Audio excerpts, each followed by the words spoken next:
મને તમને બધાને આઝાદી મળી 1947 15મી ઓગસ્ટ, પણ ભારતની અંદર ગુજરાત અને ગુજરાતની અંદર જુનાગઢનું જે રાજ્ય હતું ને 562 દેશી રજવાડા બધા ભેગા થઈ જવા માટે તૈયાર થઈ ગયા હતા, પણ જુનાગઢનું જે રજવાડું હતું, જુનાગઢનો જે સૂબો હતો એ ગુજરાતની સાથે ભળવા માટે, ભારતની સાથે ભળવા માટે તૈયાર નહોતો.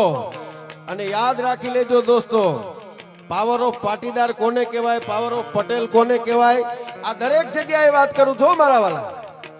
જુનાગઢ છે એ ભારત ભેગું ભળવા માટે તૈયાર નહોતું. 15મી ઓગસ્ટ 1947 ના રોજ જુનાગઢને આઝાદી નહોતી મળી. જુનાગઢ હજી ભારત ભેગું ભળ્યું નહોતું.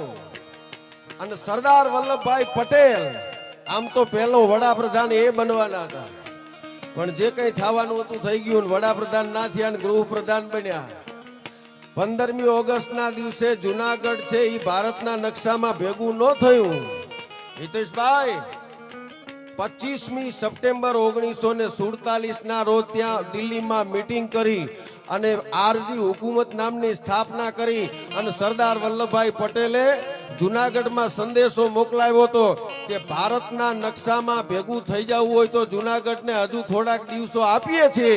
સરદાર વલ્લભભાઈ પટેલ સંદેશો મોકલાવે છે કે ભારતના નકશામાં ભેગું થઈ જવું હોય તો થઈ જાજો, બાકી દુનિયાના નકશામાંથી જો જુનાગઢને ઉપાડીને ફેંકી ના દઉં તો હું સરદાર વલ્લભભાઈ પટેલનો છું.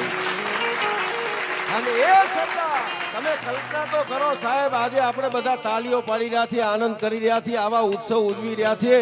એ સમય હતો